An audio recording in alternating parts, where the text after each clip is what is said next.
Welcome to Talks with Bri and Lucy. We're going to be talking about the concept of self-actualization. It is a concept by Abraham Maslow. Today we're going to talk about Abraham Maslow and where he came about with this concept. He had two teachers that he looked at and realized that there was something different about them. And what he decided was they were what he considered healthy people or self-actualized.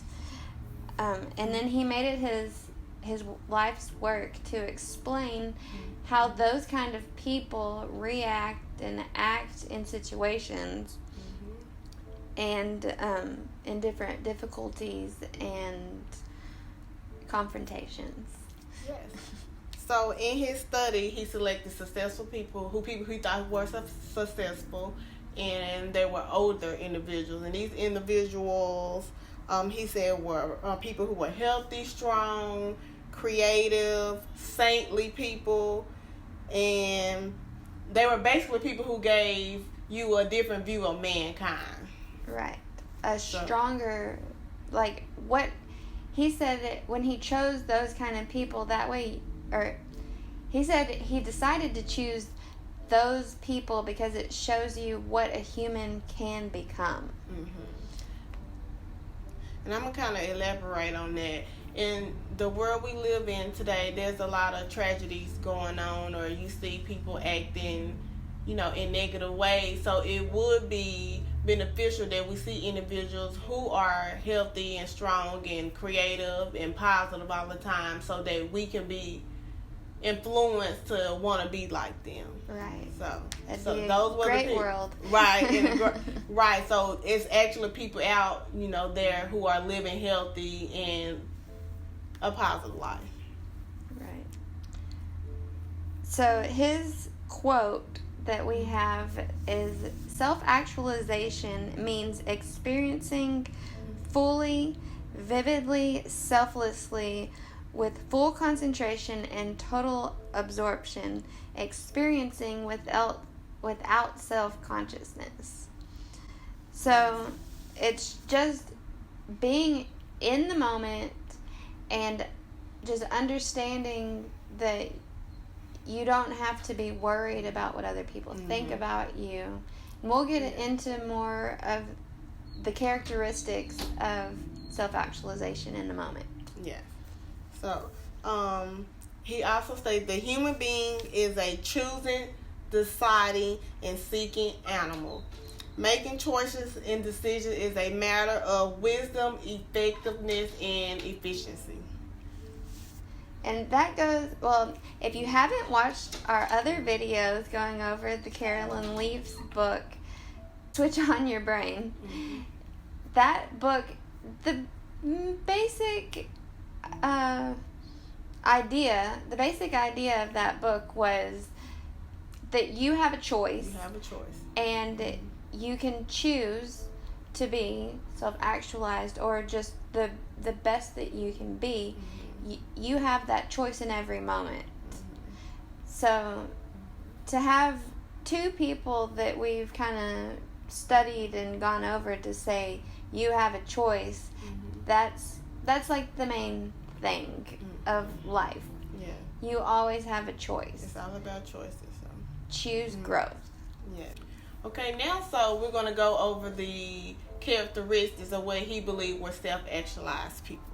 The first one is they are evolved with something outside of themselves, such as a calling or a vocation of something greater than them.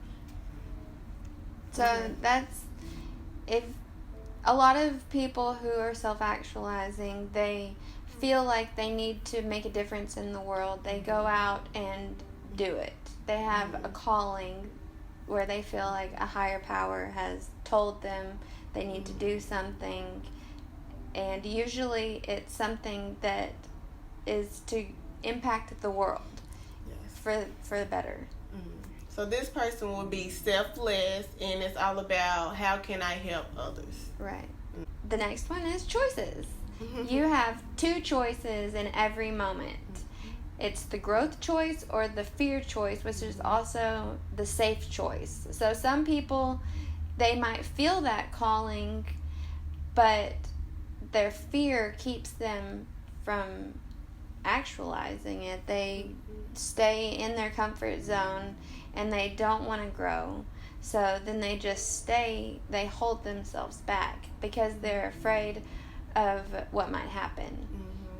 They could become greater, or they fear that they might do it wrong. So they just hold themselves back. The third one is not being influenced by others and what they think of you, and actually going off your own impulses. If you think and you feel like that's what you want to do it. Don't think about, oh, this person is going to say something or what they're going to think if I do it. Just do it. Listen to your heart or your gut. Usually they know more than we do. Right. And you will actually have less doubt about what's right and wrong. The next one is that self-actualized people are authentic. In Maslow's book, he says, if you don't know, tell the truth. So that's, if you aren't sure about things, just be who you are authentically. Don't try to pretend, and don't try to be someone that you're not. And that goes with the last one, to go with your impulses. Be who you are and act like you would. Don't worry about how other people are going to perceive you or what decisions they would make, because every decision is different for each person. So what someone else might choose for their own life may not be the right choice for you. Right. You don't have to be afraid about being unpopular or being that different person. Everyone is different. We're not meant to be the same. So live it and enjoy it. Right.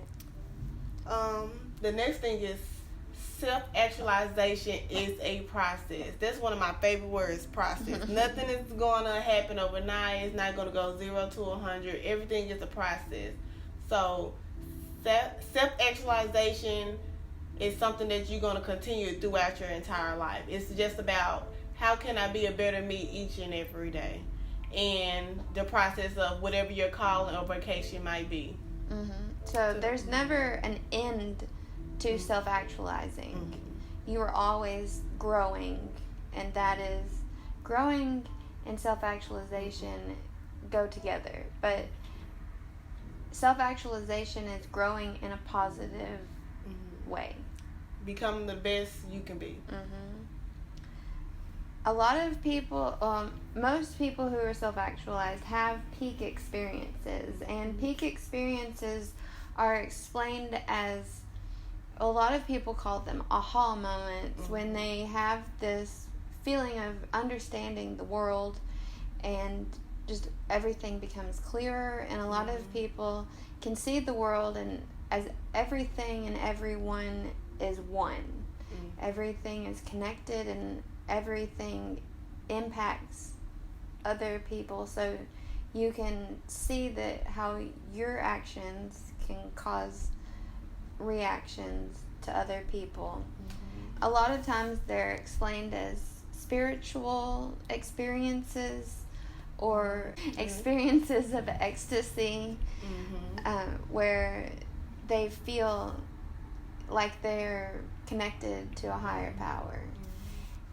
But these experiences are hard to create. Usually they just happen randomly in different situations. There have been accounts of women having them during childbirth. There are times when you're listening to a great piece of music or looking at something beautiful. Those are some of the times that people have reported experiencing this. A lot of people have experiences like in holy places, but yeah, it's hard to create it. It happens organically. Yeah. Well, my experience would be, I'm talking about this one specific time when I was actually reading my Bible, my daily bread, and I was needing an answer on what I need to do next. Mm-hmm. And it was almost like clear as day, and I was just excited, and now that I think about it, I would think that would be one of the peak experiences that I had, because it's like you said, aha, like all of a sudden it was just so clear when it seemed like it was blocked before. So yeah, I've had a few. When I was in Costa Rica, it was like every day was a peak experience, because it was so beautiful there, and I was surrounded by people from all walks of life who were in some kind of spiritual awakening themselves. So it was constantly interacting with people who were probably also having peak experiences, and I just they're probably self-actualized, huh? Yeah. Yeah. Costa Rica is a great place. Everyone should go there. So self-actualized people also are able to look inside themselves and see that they have defenses and problems, identify them, but then also find the courage to give them up. That's just realizing that you're weak and vulnerable, and be humble, but also overcome it. Find a way to overcome it. It's not just, this is a problem with me. Like, I tried to, tough it up. So you have to find a balance between, overcoming it and then toughening it up is different, because toughening up is like hiding it and burying it. Right. But you have to realize that you are weak, and that you may not have all the answers, and things might not make sense, but you are still strong. Yeah, you are worthy, and you just have to accept it. Right. But yeah. No, I was like, just accept it. I think that came out right. Yeah. Well, it's a fine line though, because you accept it but in a way where, how do you accept it and become great, instead of burying it and letting it, because if you bury it, then it will slowly destroy you. So you have to use your weaknesses as your strength. Right. So, exactly. Okay, that's good. So you accepting that you're weak and vulnerable in some moments, but also recognizing that you're worthy. Right. Even though you have those weaknesses. Right. Okay. And letting that build you up. Yeah. Okay. Instead of trying to just convince yourself, oh, I'm great, because you aren't always great. Sometimes you do have moments, but despite that, you can be great.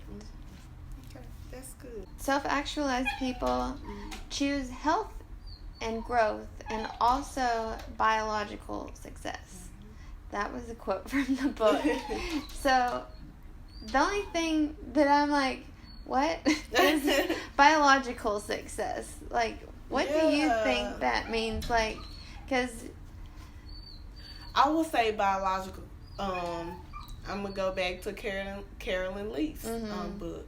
You know how she talked about we can change our biology and our mind. Right. Yeah, with your thoughts. Right, with our thought process. So she talked about, based on your positive thoughts and negative thoughts, you can change your chemistry in your brain. So we were kind of thinking like that's what that's probably what he means by biological success, changing your thoughts and in turn changing your biology, and that will carry on into the next generations. Yeah. The last one is that they look at the world with childlike interest and fascination, without being afraid of their own greatness. So like with mindfulness, they have you look at the world with beginner's eyes. Because when you look at the world just day to day, it becomes mundane and boring.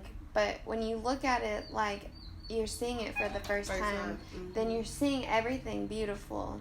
You see every detail in a leaf. You see the flowers growing around you that you may not have noticed before because you're thinking about adult things. Right. So, and I think that was good that looking at things from a childlike, we all need that, peace within us from a childlike. When when you're a kid, they have no care in the world, and as adults, we know that we have to deal with life, but it's important to have those times where we actually look at and appreciate what we have around us each and every day. And then also, kids have some kind of confidence that we lose. And I think that's what he means by not being afraid of their greatness. They, go jump for off it, right? of things, and they don't care that they might just get go hurt. for it, right? They don't care what anyone thinks. They just go for it. Yeah. So we lose it because we listen to the people, around the us, grown-ups. society. Yeah, as we're growing, but a lot of the people that Maslow found had become self-actualized were not listening to those adults, and they kept that innocence but with greatness. That's our list for self-actualized people. Yeah. And we are just trying to help educate people. We are amateur self-actualized. Yes, we in the process that we talked about earlier. Yeah. We've both grown a whole lot separately, and then also through doing these videos together and reading and just trying to figure it out. Yeah. No. We're growing. But and we also know that we have a long way to go because we want to continue to be self-actualized. We have a desire to become better, and we also have a desire to help others become better. Yes, that's our goal. Because we all have this potential in us. So is this considered a part of our vocation or calling? Because we selfless because we actually doing it to help others. Yeah, I think so. We're trying. We both were called to do this. We both separately felt like we needed to do something. Somehow, right. Yeah. Put something out there that people needs to hear and know about to kind of... Yeah, despite our backgrounds and our differences, we're here. And we're here for the same purpose. Yeah. That's awesome. See how the universe works? Yeah. And this one. The Jonah complex. Yeah, that's a good one. Yeah. So, you're more versed in the Bible than I am. So, the Jonah complex, as he explained, is someone who is afraid of their own greatness. So, if you're familiar with the Bible, of course you can go, look in it. But it's basically about a man who was running away from his calling. So he ended up trapped in a well, and despite running away and getting eaten by a whale, I think he was in there for 3 days, and then he gets vomited out and then lands on the shore of the place where he had been running from. His destiny was to go to a place, but he was trying to not go there because he knew that was his destiny. But then after he ran away, then he ends up there, and then he ends up fulfilling his calling despite it. So the Jonah complex is when you know that you're destined for greatness, but you try to run away from it. Yes. And a lot of people have this because we're afraid of our own greatness. But you have to realize that you're humble and you're weak, but you can be great too. Just go at it like a child. Right. And You always have the growth choice. Don't be afraid. You have a choice. Make that choice. Yeah. The right choice. Grow, blossom. We all have unused potential. Yeah. Try to find it and use it to the best of your ability. And to leave you on a wonderful note, I have another quote from Maslow. He says, if you deliberately plan to be less than you are capable of being, then I warn you that you'll be deeply unhappy for the rest of your life. You will be evading your own capacity and your own possibilities. So, do you want to live that life? No, they don't want to live it. No. If you do want to live it, no, we're not going to say that either. Well, we hope we're able to encourage you not to live that type of life. We hope you choose self-actualization, continue to learn more about yourself, break negative patterns, and grow. Yeah. Do your own research. Read up about Maslow, about self-actualizing. It's not something that's in the popular psychology these days. I learned about it in a class in school and became interested in the peak experiences, which brought me to self-actualizing, and now I told her about it, and now we're here making this video. So, yes. So, who knows where it might take you. There's a lot of information in the world. Yes. You just have to go out there and find it. Right. That's what we do. Choose growth. Choose growth. And you can only grow by learning more. So, if you haven't watched our other videos, go ahead and do that. If you'd like to learn more about us and what we're trying to do. And like and subscribe. Yes. And tell your friends about us. Please do. Please do. Like, share, do all of that. Yeah. Thanks for watching this video. And see you next time with Talks with Bri and Lucy. See ya. Bye.